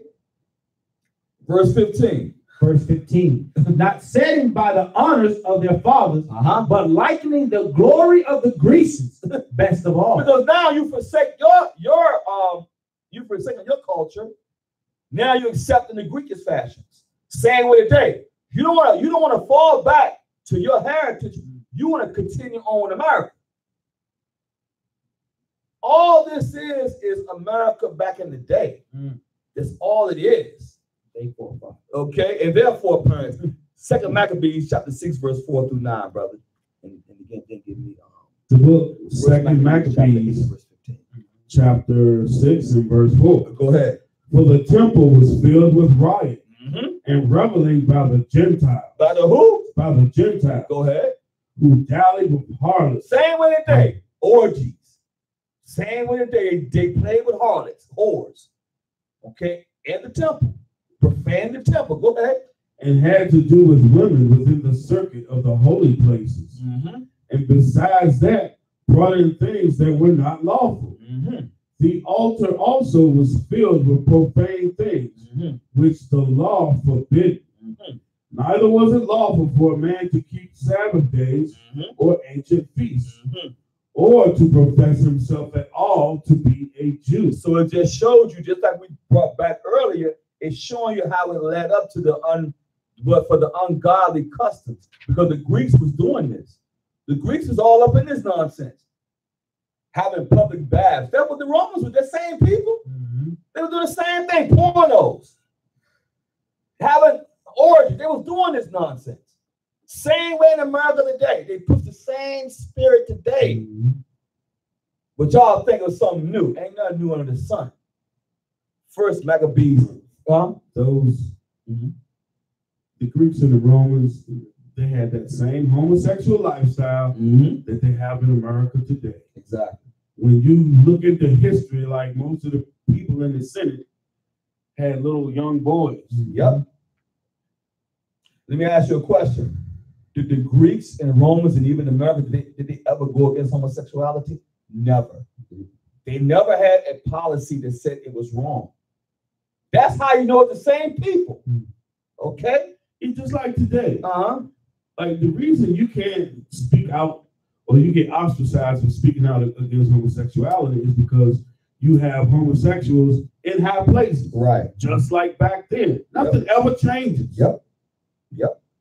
First Maccabees chapter 8, verse 15 and 16, brother. The book of First Maccabees, chapter 8, verse 15. Moreover, how they had made for themselves a senate house. A what? A senate house. During this time, they had a senate house back then. What do you have in Washington, D.C.? Capitol Hill. A senate house. Go ahead. Wherein 320 men. Don't they have 320 men in Congress? Don't they have that in D.C.? Where do you think that started? Started during the time of the Greeks and the Romans. What was Julius Caesar? A senator. Right? So it's showing you how they started this. Go ahead, brother. Sat in council daily, consulting always for the people, to the end that they might be well ordered. Verse 16. Right. And that they committed their government to one man. To one man, the president. They committed their government to one man. The president, go ahead. Every year. Who ruled over all their country. That's how they do today, because he is the executive that rules all over the whole country. Right? The president, go ahead. And that all were go ahead. Excuse me, that all were obedient to that one, and that there was neither envy nor emulation among them. Because remember something, y'all. When the president is elected, the Democrats and the Republicans come together and say we got to support our president. At first, they was fighting each other, right? Ain't that kind of weird? 24 hours ago, they let each other neck. Right. But then all of a sudden, when he becomes elected, we must follow our president for the good of the country, for the good of the cause. Same thing back then. It said you have to be obedient to that one, but there's no envy, none of that, because they submitted to that one power. But we don't supposed to submit to that power. The only power we submit to is the Most High Christ. That's what we must be as the Israelites. As simple as that. Now go to the book of Acts, chapter 10 and verse 1 and 2. And then we're going to deal with the military. Because that's what we're going to deal with Cornelius. Right. The book of Acts, chapter 10 and verse 1. Go ahead. There was a certain man in Caesarea called Cornelius, a centurion of the band called the Italian band. Because Cornelius was an Israelite. He was a Roman citizen, and he was able to go into their military. Same way today, you can still be in a man's military and still be a citizen. Same type of same spirit, same practices they had back then during ancient times. That Colin Powell. He was the Secretary of Defense at one time. Yeah, you had to be a citizen. A citizen, though. And well, like they do it in Israel today, to become a citizen, you have to be in the military first. Was it for 3 years? I think it's 3 years, something like 3 years, I think. But go ahead, what it say in the book of Acts, finish up? It says book of Acts 1 and 2. And in verse 2, a devout man and one that feared God with all his house, which gave much alms to the people and prayed to God always. And to give alms, that's for the nation of Israel. So he had to be an Israelite to give alms to his people. Okay, but even though he was in the military, he was not a Gentile. He was an Israelite in the Gentile army. Okay, in the Roman army, they said the Italian band. He was a centurion. So he was in the military. So let's go to the you have the scholarship on that about the military? Yeah, this same book showing about the military, about the Israelites. The Jews among the Greeks and Romans. And page 97, under section D, Jews in the military. See what it say? Jews in the military. So it just showed you that Cornelius is a Jew. He is an Israelite. He had to serve in the military, same way the scholars knew. Okay, serve in the Roman military. Okay, that's all I want to know that part. Go to Acts 2 and 5. No, you finish up? No, I gotta read it first. Okay, go ahead. It says, first section, a centurion. That's what this guy was. Thanon, son of Simon, grandson of Benjamin, the centurion from Parambo. Peace, shalom. The next section, a guard, post superintendent, to the everlasting God, for the safety of our Lord Severus Alexander, Pius Felix Augustus, and of the mother of Augustus, Julia Mammia Augusta, Cosmius, superintendent of the guard post at Spondil, a member of the Jewish community. So the reason you see these names is because to be a Roman citizen, you had to be adopted by a Roman family. So you're not going to see names like Israel. Right. Same thing today.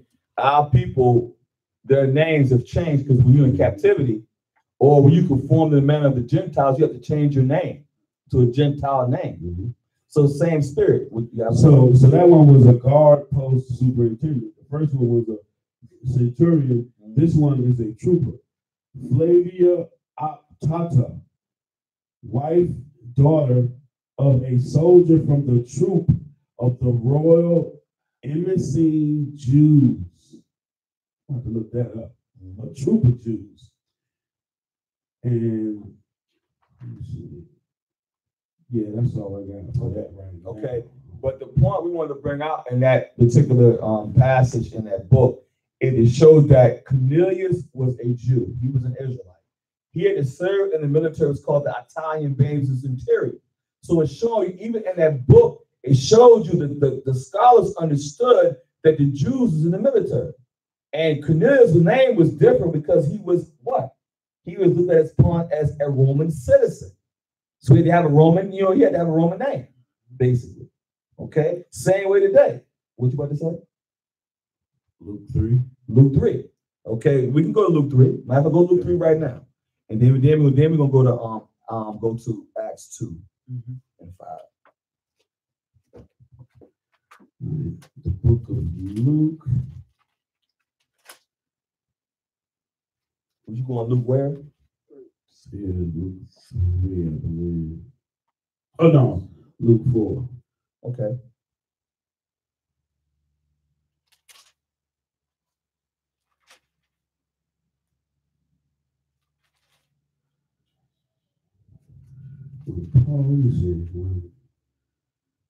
Oh, it's baptism. So it's Luke 3.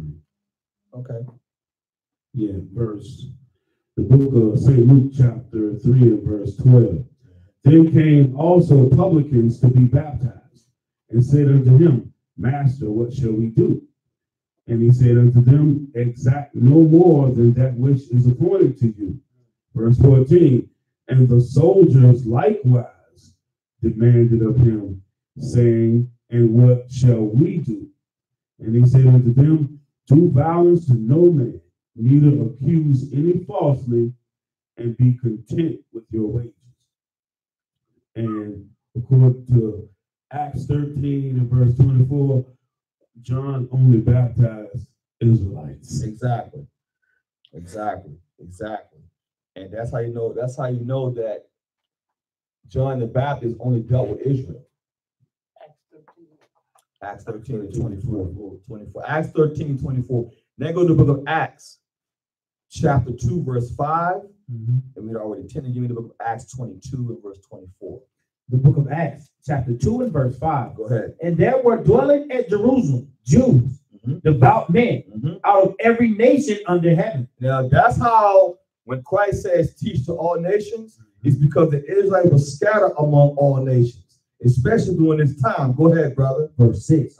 Now, when this was noised abroad, the multitude came together and were confounded, because that every man heard them speak in his own language. Because remember something. Remember, same way today, the different Israelites speak different languages because we were in different captivities. Like we speak English today. The Hispanics, majority of them speak Spanish. The Haitians speak what it's Creole. You see? Because we were scattered abroad, same way back then. Go ahead. Verse 7. And they were all amazed and marveled, saying one to another, behold, are not all these which speak Galilean? He said, yes, all of them speak Galilean, because they said, wait a minute, can we understand each other? Go ahead. Verse 8. And how hear we every man in our own tongue, wherein we were born? Verse 9. Parthians and Medes and Elamites, and dwellers in Mesopotamia, and in Judah, and in Cappadocia, and Pontus, and Asia, and Pergama, and Pamphylia, and Egypt, and in parts of Libya. That's where all the Israelites were. And it says Asia Minor, you're dealing with Greeks. So it's even showing you then, you still had Greek-speaking Jews in the New Testament. Okay, was that it? Verse 10. Okay, verse 10. About Cyrene and strangers of Rome. Strangers of what? Of Rome. Jews and proselytes. Proselytes are converts. Converts of our nation. That's all it is, converts. Proselytes are converts of the Israelites. Okay? Now jump to Acts chapter 22, verse 24. Read all the way to 28. Because we just want to show y'all that even during this time, you had Greek-speaking Jews, and you had Jews that was all over, scattered abroad during this time. Same way today. I like this right here. Go ahead. The book of Acts, chapter 22 and verse 24. Go ahead. The chief captain commanded him to be brought into the castle and bade that he should be examined by scourging, that he might know wherefore they cried so against him. And as they bound him with thongs, Paul said unto the centurion that stood by, is it lawful for you to scourge a man that is a Roman? They called himself a Roman because he was using wisdom. That's like us being in a different country. We call ourselves Americans.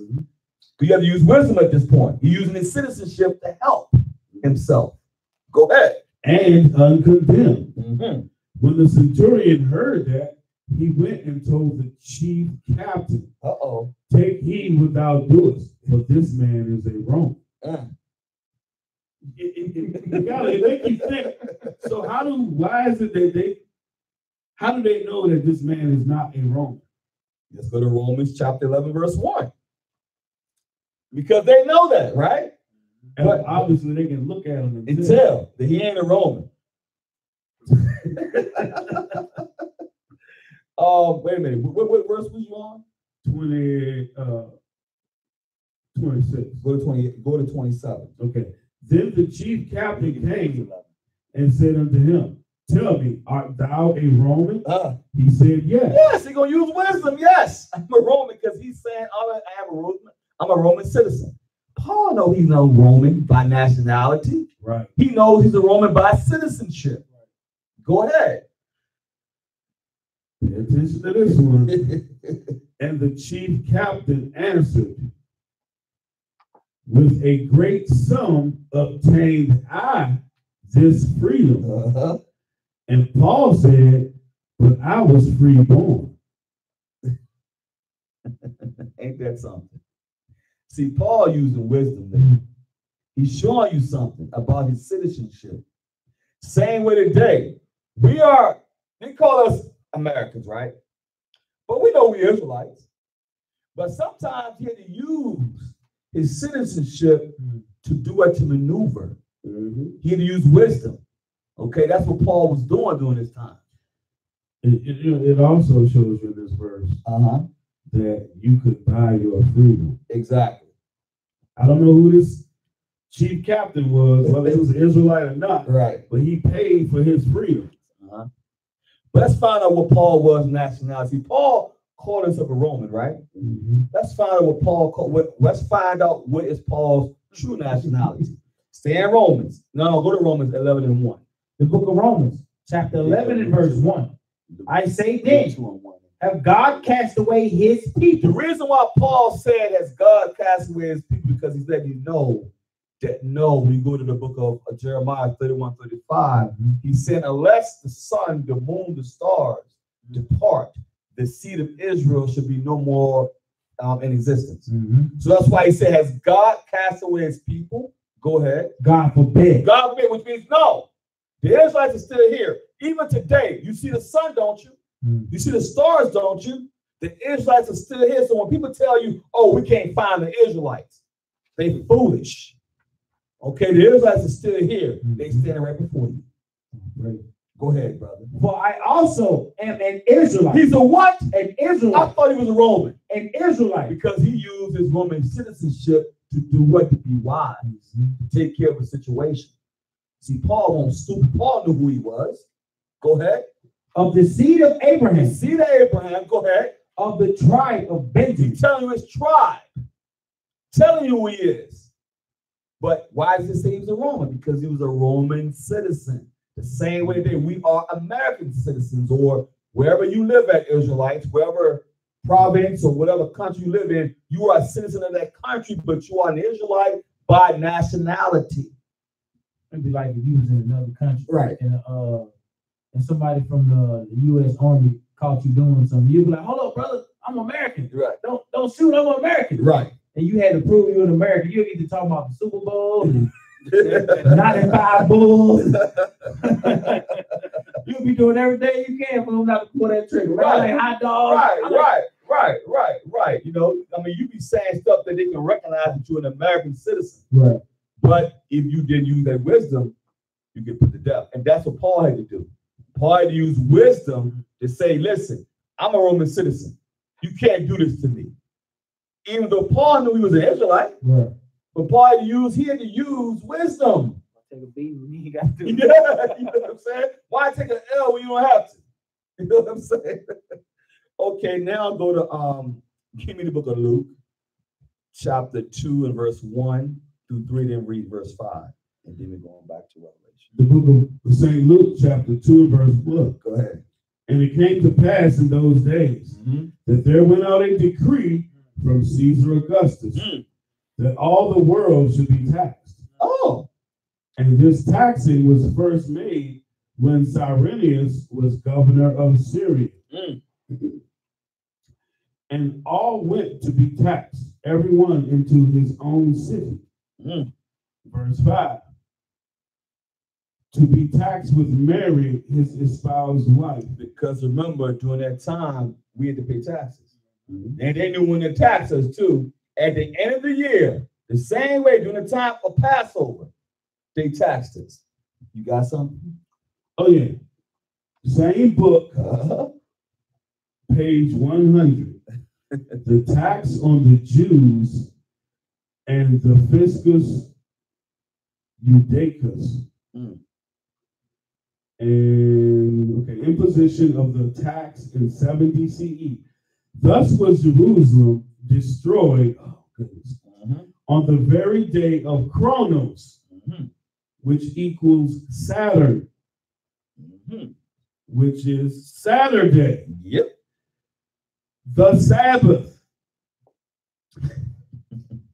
a day which even now Jews revere more than any other. From that time, it was ordered that those who continue to adhere to their ancestral customs should pay annually to Capitoline Jupiter 2 drachmas. Next section. On all Jews, wherever they lived, he, the Emperor Vespasian, imposed a tax. He ordered that every Jew should pay 2 drachmas every year to the capital, the temple of Jupiter on the capital, just as formerly they had paid them to the temple at Jerusalem. Now, 2 pages over, you might want to get Acts 13:1. Okay, Acts 13:1, yeah. Page 102, this is still dealing with the tax. Payment of the tax under Vespasian. Nigger, son of Antonius Rufus, has paid in respect of the 2 denarii tax on the Jews for the 4th year of Vespasian, 8 drachmas. No, they called him nigger, right? And he paid the Jews tax. All right, skip a section and go down to another one. It says Theodotus, also called nigger, son of Antonius Rufus, has paid in respect the 2 denarii tax on the Jews for the 11th year of Vespasian. So let's go to the scriptures. Go to the book of Acts chapter 13, verse 1. Let's find out if it changed. Because the scholars are showing you what they were calling us back then, right? So the book of Acts chapter 13, verse 1 to prove a point. The book of Acts, chapter 13 and verse 1. Now there were in the church that was at Antioch. So Antioch, where was it? Antioch, right? Yeah, sorry. Antioch. Now, why? Because Antiochus is showing you they named the names after the lands, after their own names. Antiochus, Antioch. Go ahead. Certain prophets and teachers, as Barnabas and Simon, that was called nigger. That's called what? Nigger. Okay. Go ahead. And Lucius and Cyrene and Maine, which had been brought up with Herod, the Tetrarch, and Saul. It's showing you something. There had to have been dark-skinned people, because why do they call them niggas? The same way they call you niggas. Seriously, y'all think? Go ahead. That would be Latin for black. So it's just showing you, if they were white folks, why would they call them that? It shows you that they were dark-skinned people. So it's showing you what they were called. The scholars know this, but every time you see a picture of the disciples, you see a picture of Christ, they always show white folks. But the scholars knew that they were dark-skinned people. That's that blasphemy we read about Right. in Revelation. Right. Putting himself up as the people, as the disciples, as the angels, as Christ, as God. That's the blasphemy of his name. By lying. Let's finish up on Revelation. Oh, yeah. The book of Revelation, chapter 13 and verse 9. There we go. If any man have an ear, let him hear. If you have that spiritual ear, the understanding, go ahead. He that leadeth into captivity shall go into captivity. Didn't we go into captivity under this man? And we're still in captivity? You better believe it. All the other nations took part in it too. Go ahead. He that killeth with the sword must be killed with the sword. Didn't they kill us with the sword? And they still killing us today with the sword? Same situation, same spirit. Go ahead. Here is the patience and the faith of the saints. The saints, the Israelites, which are the so-called blacks and so-called Hispanics. Go ahead. We're done. Verse 11. And I beheld another beast coming up out of the earth. And he had two horns like a lion. The two horns is talking about Democrat and Republican. That's dealing with this other beast. Now. And he spake like a dragon. Don't he speak like a dragon with pride? Like Satan? With the earth and them that dwell therein to worship the first beast. They do it today with the customs. Worship the first beast with the customs. Go ahead. Whose deadly wound was healed. The deadly wound was healed because he did what? Came back to the Renaissance period. Because in 193 AD, Septimius Severus, who was an Israelite, conquered Rome. And Rome came back to power during the time of the what? Of the 1400s. As the Renaissance period, the rebirth. Okay? And that's how they became healed. Go. Start whitewashing it. Right, start whitewashing. Right. Start taking all our images and created Caesar Borgia. It's called iconoclasm. Go ahead.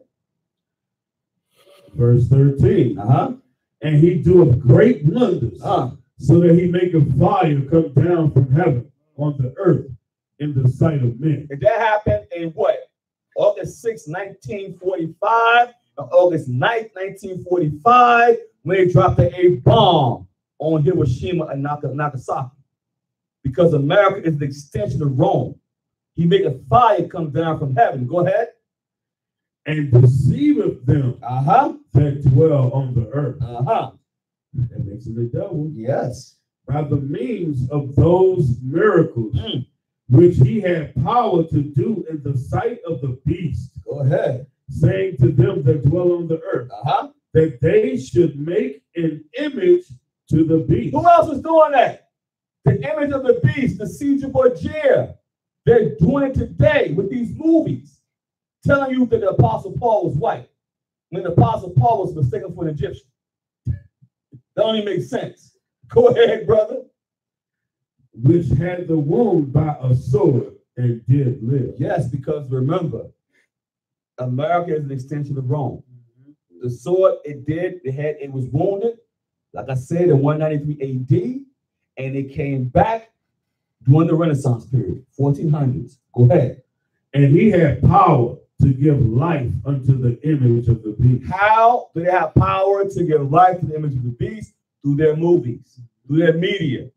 Okay, that's how you know who this man is, because he has the power to do that.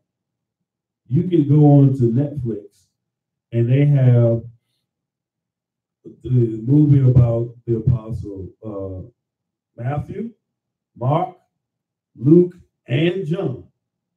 And they got the story of the Bible, and it's all Edomites on it. Exactly. So he had power to give life into the image of the beast. Go ahead. That the image of the beast should both speak through their movies and media. Go ahead. And cause that as many as would not worship the image of the beast should be killed. And didn't it happen? Our Hispanic brothers and sisters was put to death and then they worship the image of Caesar Borgia. They cut your head off. Yes, they should be killed. And burnt you too. Exactly. They did that to our people. Go ahead. Verse 16. And he causeth all, both small and great, rich and poor, free and bond, to receive a mark in their right hand or in their forehead. The mark is what? The mark is sin. And when it said cause is man to receive the mark, oh man.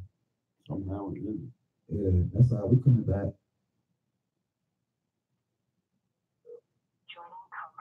Okay, we back. They try to knock us off, but we're going to read it again. They can't knock us off. Go ahead. Verse 16. And he caused of all, both small and great, rich and poor, free and bond, to receive a mark in their right hand. What you do with your right hand? You a pledge of allegiance. You agree with your right hand. So when it says receive a mark, it means you form a pact. You're in agreement with that. It don't mean you have an actual chip in your hand. It means you use your hand, your right hand, to form what? To form what? An agreement. Yeah, you sign papers. You sign papers with your right hand. Shake hands with your right hand. All about agreement. All about agreements. That's what it said when it says receive the mark in their right hand and in their foreheads. It means in your mind. Right. Because now you with this man's ideologies, so you follow his customs. You agree with his sins. Exactly. Go ahead. Read verse 17. And that no man might buy or sell, save that he had the mark. Now, when it said buy or sell, look at what they do to these different countries that don't bow down to their policies. Like Iran. Exactly. They put sanctions on it. So if you don't receive his mark, his agreement and his policies, he does what? Cause you to suffer through sanctions. Go ahead. Well, you can't buy or sell. Exactly. Go ahead. Or the name of the beast, or the number of his name. The number of his name is dealing with sin. Okay? I mean, that's a little bit more deeper. We won't touch that. But we just want to show y'all that when you have to understand who you're dealing with, brothers and sisters, you cannot envy your oppressors. Okay? Because as a matter of fact, give me one last scripture to finish up. Give me, I'm going to show you something else that this country bows down to, how this country is in parallel to. Give me Revelations chapter 11, verse 8. Okay? Because I'm going to show y'all something, and then that's going to be, and then give me 1 Peter chapter 2, verse 21. Finish up. 11 verse 8. Yeah, give me Revelation 11 and 8, and then give me 1 Peter 2 and 21. The book Revelation chapter 11 and verse 8. Go ahead. And their dead bodies shall lie in the street of the great city. The great city is Babylon the Great. Okay, and this place is America. So the great city, it says their dead bodies shall lie in the streets. This means our people. They're going to die. Our people are going to die. 2/3 of Israel is going to die because we're following this man's wicked customs. Okay, go ahead. Which spiritually is called Sodom. Why is it called Sodom? Because they push homosexuality. We just proved in the Greek captivities and the Roman captivities, they push this. Even today, they push homosexuality, so it's called Sodom because of the spirit of sodomy. And Egypt. Because of idolatry. Because they push idolatry all day, every day. And slavery. And slavery. Exactly. You gotta be wicked, man, to want to have relations with an angel. And get the truth. And push hard for it too. Okay?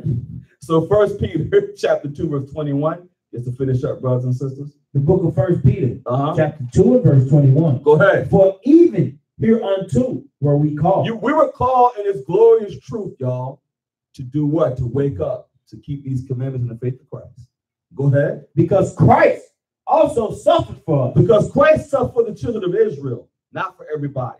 Go ahead. Leaving us an example. He left us an example how to walk even in captivity. Because Christ walked in the Roman captivity. You do know that.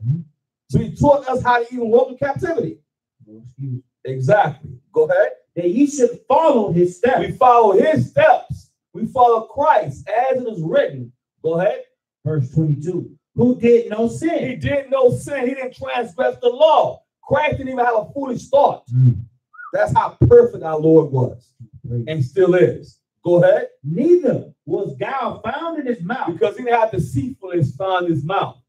Christ kept it 100, which if you want to call it that. if he said it, that's the way it was. He kept it like he told it like it was. Old generation of vipers. He told you who you were. You snakes is what you are. Okay? Go ahead. Verse 20. That was it. That's all I wanted. Yes, so that just concludes today's topic, the book of Acts, chapter 5 of 29, brother.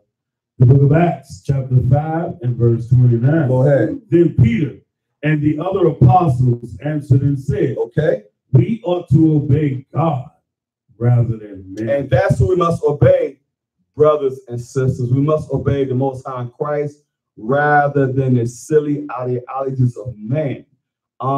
Does anybody have any questions pertaining to today's class? We want to give the Most High Christ all the praise and glory for allowing us to even teach this word in spirit and in truth, y'all. Okay, so does anyone have any questions pertaining to today's topic?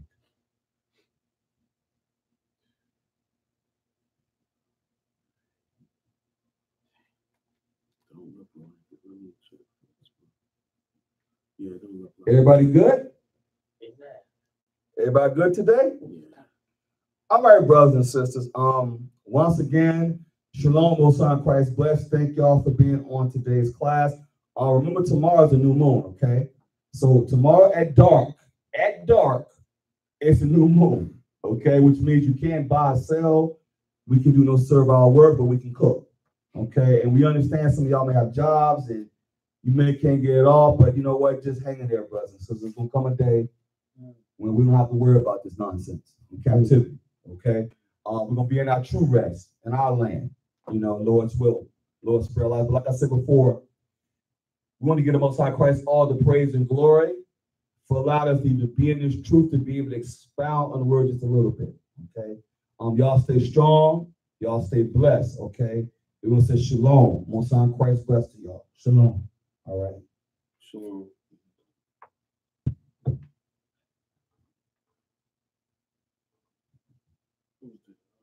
Greco Roman? Yeah, Greco Roman Empire.